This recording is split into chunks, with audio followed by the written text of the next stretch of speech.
Bonjour à tous, on va commencer ce webinaire dans quelques instants, patiente juste le temps que tous les participants puissent se connecter au webinaire.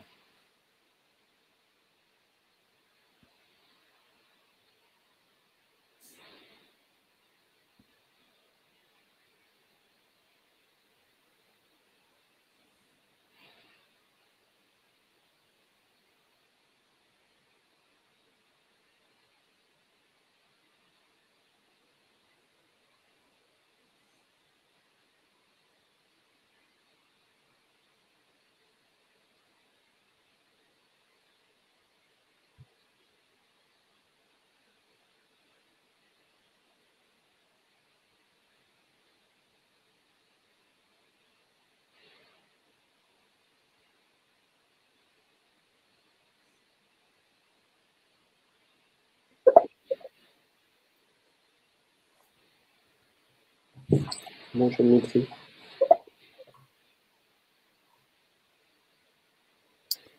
Bon, je pense qu'on va pouvoir commencer, on est déjà assez nombreux. Donc tout d'abord, merci à tous d'avoir répondu présent à ce tout premier webinaire organisé par Iséo, qui portera donc sur le thème de comment améliorer la qualité de vos données pour vos data scientists. Donc pour information, moi je suis Tanguy Bulan, donc chargé de marketing opérationnel chez Iséo. Je suis accompagné de Bruno et Benoît que l'on présentera juste après la présentation de l'Iséo. Donc, au niveau du cadre de ce webinaire, vous pouvez poser des questions donc, sur le panneau latéral qui est sur votre droite. S'il ne s'affiche pas, il y a un bouton tout en bas à droite sur lequel vous pouvez cliquer pour qu'il s'affiche. Donc, vous pouvez poser toutes vos questions, on y répondra dès la fin de ce webinaire avec Bruno et Benoît. Sachez également que cette session est enregistrée, donc un replay vous sera envoyé dès la fin de ce webinaire. Donc, je vais vous présenter donc, rapidement l'Iséo. Donc, qui sommes-nous? Donc, l'Iséo extrait, traite et travaille la valeur des données de l'écosystème de nos clients et de leur marché pour qu'ils puissent les exploiter et donc créer un impact business direct. On a été créé donc en 2009, on est basé à Lyon. On a également des bureaux donc, à Charlotte aux États-Unis et à Shanghai en Chine. On collecte et gère les données. On fait également de l'unification et de la préparation de données, du data analytics avec des outils de BI et d'analyse de données et de la data science. On traite plus de 11 millions de données à travers le monde par jour, notamment grâce à notre Data Factory interne, qui est en quelque sorte une usine de traitement de la donnée, si on peut l'appeler ainsi. Et donc un mélange entre du machine learning et d'expertise humaine pour atteindre un niveau de qualité de la donnée maximum. Une dizaine d'années d'expérience dans le pneumatique et l'automobile. Et on travaille également avec de nombreux autres secteurs d'activité tels que le bricolage, les pièces détachées, les serveurs, entre autres. Donc pour ce qui est de nos intervenants, donc on a Bruno et Benoît qui vont se présenter. Je laisserai donc ensuite la main à Bruno pour la suite de ce webinaire. Bon, bonjour à toutes et tous. Je suis le responsable scientifique chez l'Iséo. Donc, le département recherche et développement met au point des algorithmes pour extraire des données à partir des différents flux que nous recevons, en particulier des sites Internet, afin de les transformer en vraies informations pour nos clients, donc des informations utilisables. Alors, nous nous appuyons sur des approches originales en statistique, machine learning et maintenant intelligence artificielle. Et dans mes vies précédentes, j'ai beaucoup travaillé dans des startups, en particulier dans le domaine de la santé, pour mettre au point, par exemple, des algorithmes, des modèles de machine learning pour la détection de mélanome ou pour l'assistance aux actes neurochirurgicaux. Donc là, à cette époque, il ne fallait pas trop faire d'erreurs. Et Benoît Fougue, donc je suis directeur consulting et innovation chez l'Iséo. Donc mes équipes industrialisent les résultats de recherche qui sont issus des travaux de l'équipe de recherche et développement de Bruno. Et en parallèle, nous accompagnons nos clients dans le déploiement des solutions l'Iséo au sein de leur système d'information. Donc, je reprends la main. Donc, pour la partie présentation de ce que nous appelons la data préparation. Donc là, on la repositionne vis-à-vis de notre chaîne complète, notre chaîne de valeur, c'est comme ça qu'on l'appelle en fait, donc qui est découpée en différents blocs.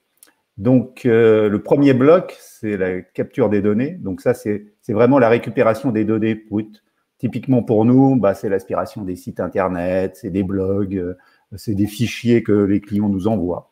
Donc là, l'objectif, c'est d'être le plus furtif possible ou simuler le comportement humain pour la partie web. Ensuite, on attaque vraiment la partie, ce que nous appelons la data préparation, que nous découpons en 3 blocs. Donc, la partie extraction. La partie extraction, c'est vraiment extraire les données pertinentes des flux bruts qu'on a récupérés précédemment. Donc, typiquement, récupérer une marque, les marques, les noms de produits, les prix, par exemple, les articles et leurs caractéristiques dans une page web. Ensuite, il y a vraiment la partie matching ou appairage en français. Donc, les différents flux que nous recevons, l'objectif, c'est d'arriver à homogénéiser ces flux et faire en sorte que si on a un même article entre différents flux, pouvoir raccrocher ça à un seul identifiant, donc de telle manière à pouvoir accrocher les informations des différents flux à une entité, ce qu'on appelle une entité nommée unique. Ensuite, il y a vraiment la phase de normalisation.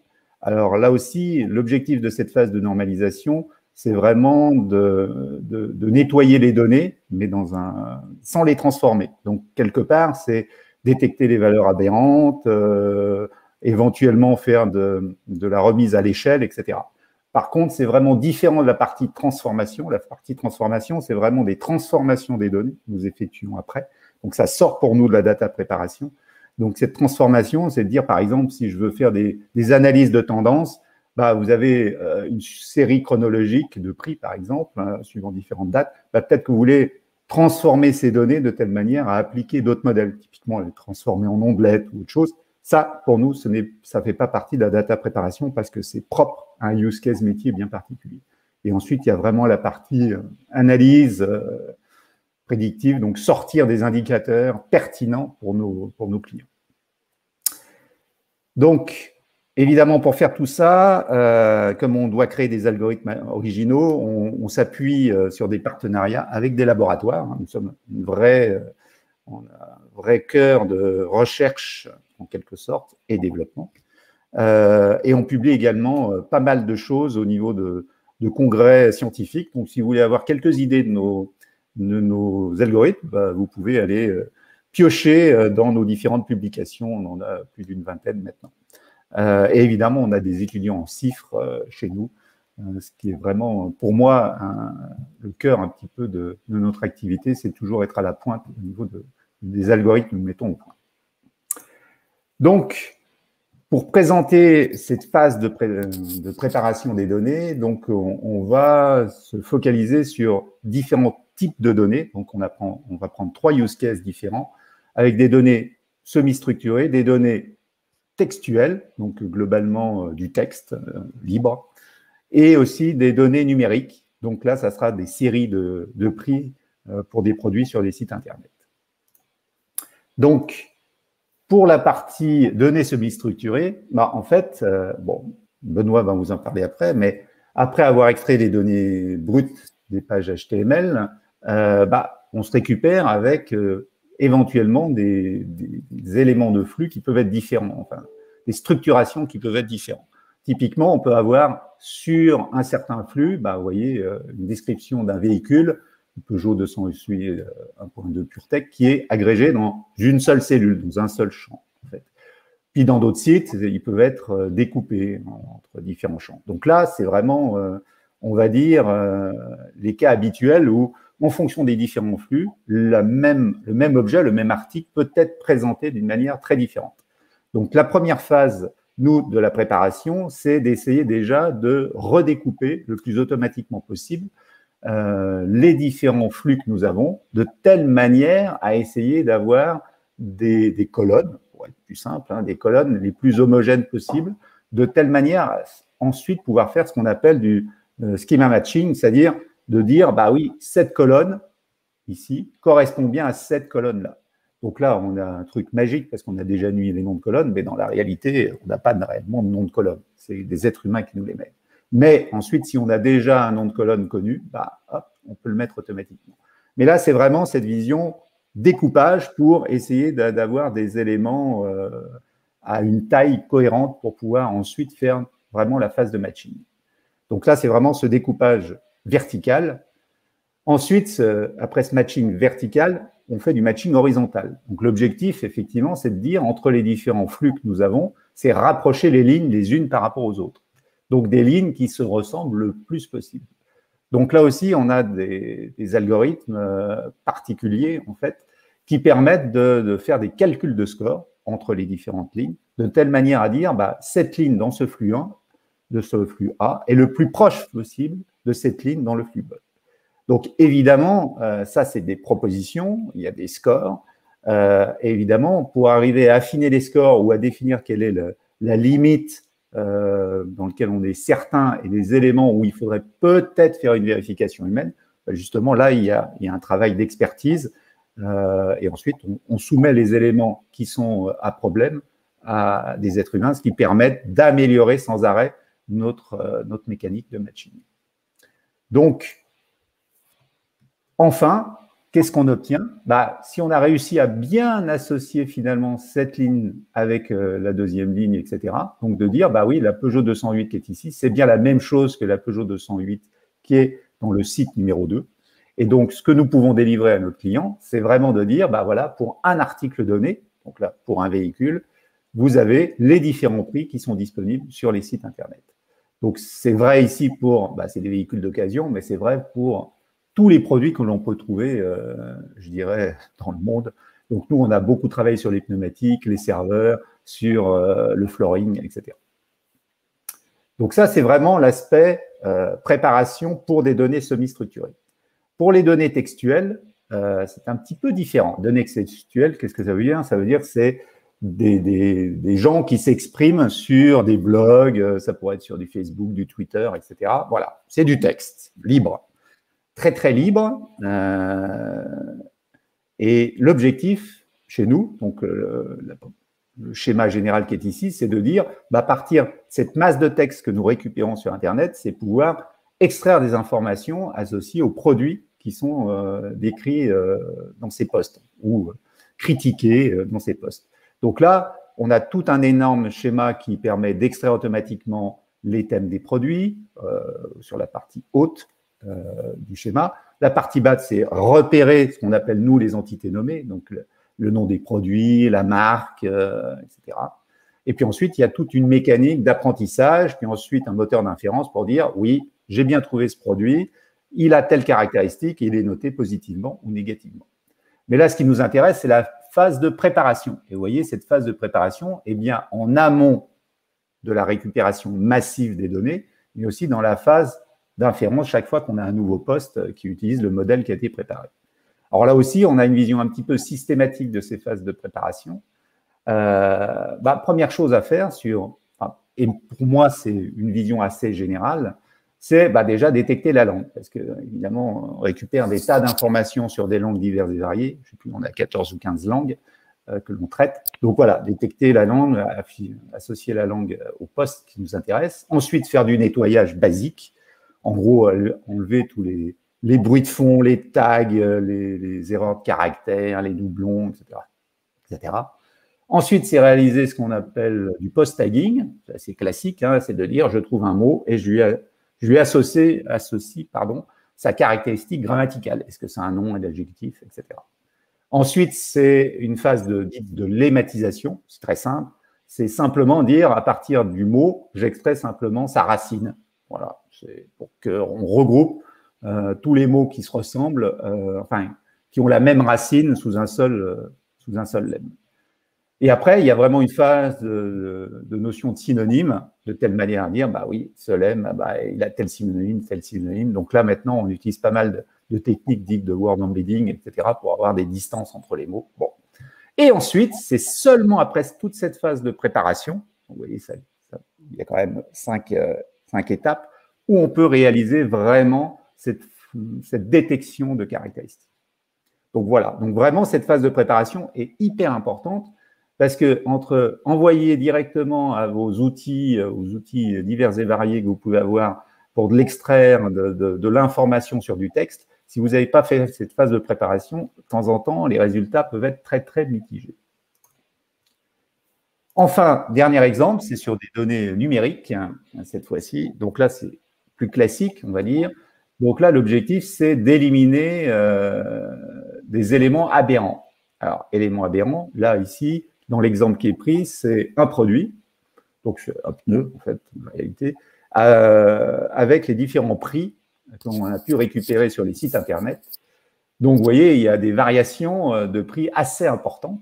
Il y a même des sites qui sont toujours monstrueusement chers, comme le site qui est au-dessus, pour le même produit qui a un petit prix moyen autour de 120 €, là, il le colle à 170 €, presque 180.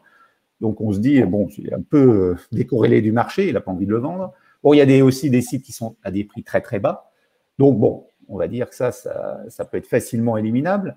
Mais après, quand il y a des petites variations à l'intérieur, donc typiquement ces variations, la variation centrale, là, où on a repéré le fait que ça commence à diverger et qu'il y a des sites qui commencent à avoir des prix un peu étranges, bah, notre objectif, c'est de détecter ces éléments d'une manière dynamique, de repérer les éléments aberrants, de mettre un score à nouveau, parce que là, il peut y avoir des gens qui veulent avoir absolument tous les prix, même les prix aberrants. Bon. Mais il y a des gens qui veulent avoir qu'un prix de marché, et donc l'objectif, c'est d'éliminer ces prix aberrants de telle manière à ne pas avoir je dirais, des indicateurs biaisés à cause de ces prix.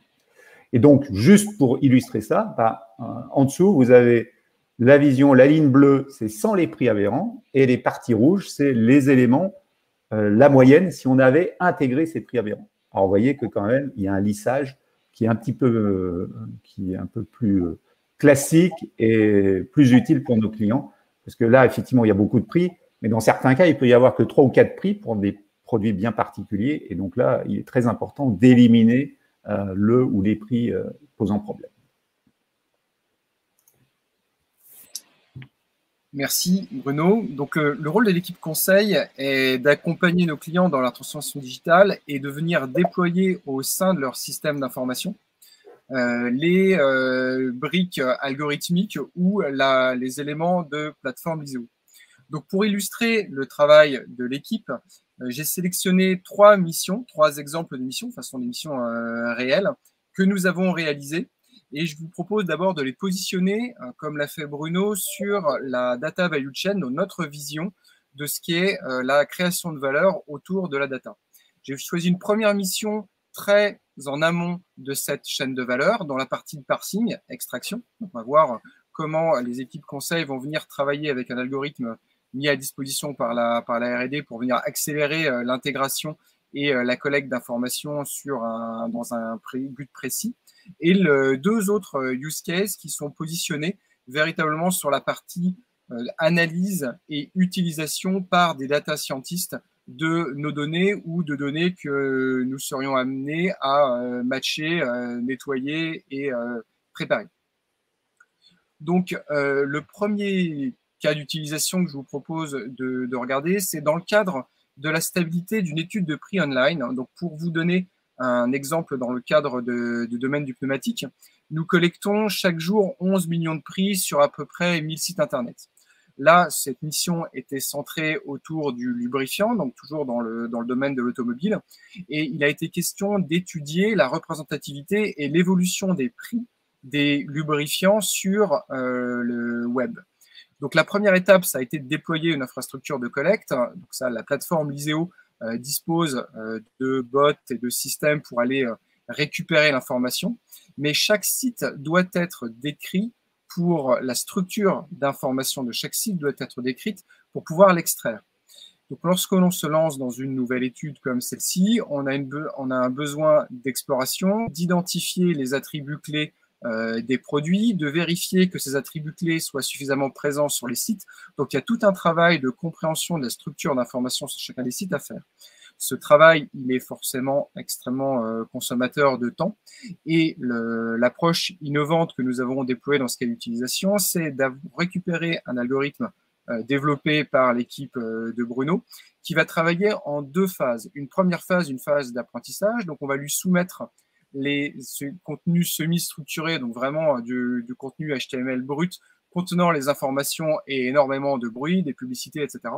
Et l'algorithme va apprendre, c'est-à-dire qu'il va reconstruire, identifier les structures récurrentes et reconstruire les informations d'une manière structurée, exploitable et qui sera après chargée dans une base de données.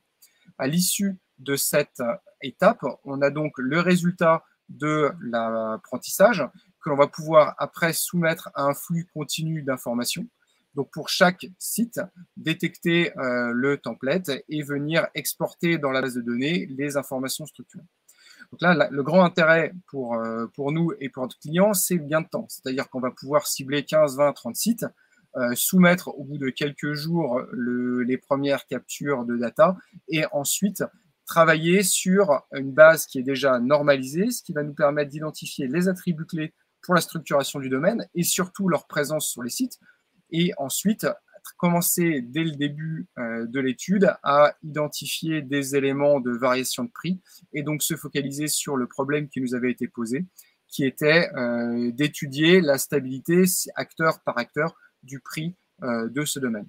Donc ce type d'approche est complètement généralisable puisqu'on peut travailler sur du lubrifiant, évidemment on travaille dans le domaine du pneumatique, mais on peut soumettre à l'algorithme n'importe quelle information semi-structurée et par analyse des structures récurrentes, en déployant la même logique, on va avoir une donnée qui est à la fois qui est structurée et qui va ensuite être exploitée dans des indicateurs. Le deuxième exemple que nous vous présentons est lui un exemple qui est commun à l'ensemble de nos clients. L'ISEO, aujourd'hui, lorsque nous mettons à disposition des informations, par exemple de prix sur le pneumatique, on a de très importants volumes de données. On a plus de 10 milliards de prix, on a 300 000 références de pneus. Quand on attaque la partie véhicule, on en a 40 000 des fitments. L'enjeu pour nous est de pouvoir mettre à disposition de nos clients ces données sans avoir à, entre guillemets, se battre contre toutes les difficultés de data transfert pour que les data scientists ou les gens qui vont ensuite exploiter nos données se focalisent uniquement sur l'analyse et sur la constitution de modèles autour des données mises à disposition. Donc la plateforme ISEO offre cette opportunité puisqu'elle intègre en son cœur technique des capacités à mettre à disposition à la fois des capacités de calcul mais aussi directement les données sous forme normalisée sans avoir à faire ces opérations de transfert. Les gains aussi sont lorsqu'on a des mises à jour de données suite à du nettoyage. On parlait du nettoyage de points aberrants par Bruno l'exprimait tout à l'heure. Comme on fait passer ces algorithmes à intervalles réguliers sur les datasets que l'on met à disposition de nos clients, à ce moment-là, immédiatement, les clients ont des données qui sont dont la qualité est améliorée. La plateforme gère évidemment la partie gestion des accès et donc la sécurité des accès et permet nativement, c'est-à-dire là encore sans avoir à transférer, l'intégration de données privées. L'objectif, c'est de mettre à disposition les données dans le cadre d'une étude sur le pneumatique ou dans le cadre d'une étude sur le lubrifiant au sein de l'écosystème data de nos clients pour qu'eux puissent ensuite travailler, et c'est la troisième étape de cette présentation, véritablement l'exploitation de données. Donc la plateforme permet, notamment dans le use case qui vous est présenté ici, qui était une optimisation de la politique de pricing pour un distributeur de pneumatiques. Donc là encore, on retrouve un dataset d'une taille importante, 10 milliards de lignes, 300 000 références sur le référentiel. Et la plateforme met à disposition 3 grands groupes d'outils. Des outils de data visualisation, des outils d'exploration des datasets, donc directement pour les data scientists, et des outils de modélisation avec intégrés des puissances de calcul déclenchables à demande pour l'entraînement et le déploiement de modèles de machine learning ou de modèles statistiques sur le pricing. Dans ce cadre-là, l'intérêt est de pouvoir naviguer dans les 3 univers. Le data scientist et l'analyse vont explorer les data. On l'a vu rapidement, sans besoin de transférer les données. Lorsqu'ils vont commencer à bien comprendre leur dataset, ils vont pouvoir mettre au point un certain nombre de modèles, tout en permettant la visualisation à des non-initiés à la technique, soit des KPI, soit directement de la navigation à l'intérieur des données. Lorsque ces modèles sont en place, les plans d'action sont mis en place côté client et sont suivis au travers des outils des dashboards. Et cela permet d'avoir en un seul système, sur une seule plateforme, une vision à 360 des données, des KPI, des progrès et l'application des modèles pour à la fois les acteurs de la data dans l'entreprise, donc ça peut être des data scientists, des analystes, des data engineers, ou des gens qui vont exploiter ces data, des analystes, des équipes marketing, des équipes pricing dans ce cadre-là.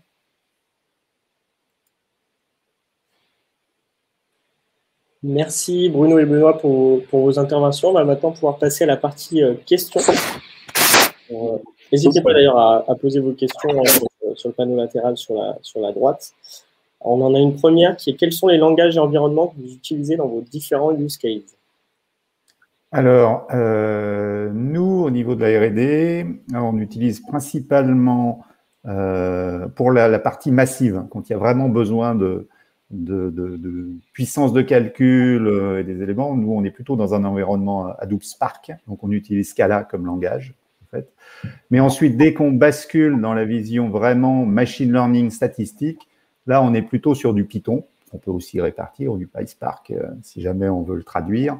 Et au niveau des environnements, les mises au point, très souvent, on utilise des notebooks style Jupyter pour Python ou les environnements de développement classiques Scala. Donc, c'est vraiment pour la partie R&D. Et peut-être pour la partie conseil, sur la partie data visualisation, nous avons historiquement du ClickView que nous maintenons et que nous continuons à utiliser, du tableau, du MicroStrategy, de la capacité à faire du Power BI, et puis pour se raccrocher à ce que vient de dire Bruno, évidemment des notebooks Python pour les data scientists, pour naviguer au sein des données et mettre à disposition les KPI lorsqu'ils sont plus compliqués algorithmiquement parlant. Bien, on a une deuxième question. Quelle est environ la durée d'un projet comme l'étude de stabilité des prix sur le lubrifiant? Alors, ça, c'est une excellente question. Il y a plusieurs éléments. Il y a le démarrage de l'étude en tant que telle. Donc là, c'est quelques jours où on va, avec le client, venir identifier les sites qui sont les plus pertinents pour son étude et lancer la collecte. Au bout de 4, 5, 6 jours de collecte, on commence à disposer de suffisamment de matière pour faire tourner et commencer à attaquer la phase d'apprentissage du modèle qui, lui, va splitter les informations et être capable de manière récurrente de les mettre à disposition dans une base. Il y a ensuite une seconde étape de l'étude où on va travailler sur les attributs pour pouvoir, avec les experts métiers de notre client, identifier ce qui est le plus pertinent dans le suivi des prix, pour ne pas mélanger différents, par exemple, bidons d'huile, en l'occurrence, parce que l'information n'est pas présente. Donc ça, c'est une deuxième phase, qui est une phase d'analyse, qui est aussi de quelques jours. Et après, l'étude en elle-même de la stabilité, il faut un peu plus de temps parce qu'une fois que le setup a été fait, il faut pouvoir, s'il y a des variations sur du plus long terme, des variations saisonnières, etc., faire tourner la capture pendant plusieurs semaines. Ce que nous faisons, c'est qu'avec le client, nous sizons, nous dimensionnons les sites et les fréquences de capture à partir des premiers jours de l'étude. Nous suivons avec le client les résultats puisque les KPI sont générés au quotidien à partir de l'infrastructure et donc des dashboards mis à disposition des clients. Et au bout de quelques semaines, on a une vision réelle du marché. Donc, il faut bien distinguer les deux phases. Une phase qui est assez consommatrice de ressources, qui est la phase d'initialisation et de définition vraiment des KPI, et puis une phase plus de suivi qui est beaucoup plus légère en termes d'accompagnement, mais qui correspond au final, en termes de matière, métier, business, au cœur de l'étude. Merci Benoît. Alors sachez que vous pouvez trouver bon nombre d'informations sur le data management, sur la préparation de données notamment, et entre autres, sur tous les autres éléments du data management sur notre blog, sur notre site internet. Donc n'hésitez pas à le parcourir. Vous serez redirigé juste après ce webinaire dessus. Donc n'hésitez pas à le parcourir et à nous suivre également sur les réseaux sociaux pour être au courant des derniers articles sur le sujet. Donc voilà. Sachez également qu'un replay va vous être partagé donc, dans la foulée de ce webinaire, comme je l'avais dit au début. Voilà, si vous avez des questions, n'hésitez pas à nous contacter, on y répondra avec plaisir. Également, si vous avez des sujets pour des prochains webinaires qui pourraient être abordés, ce sera avec plaisir. Voilà, il est temps pour nous de se quitter, on a respecté le timing. Donc, merci à tous d'être venus à ce premier webinaire organisé par Liseo. Merci encore. Très bonne journée à vous et à bientôt. Merci. Au revoir.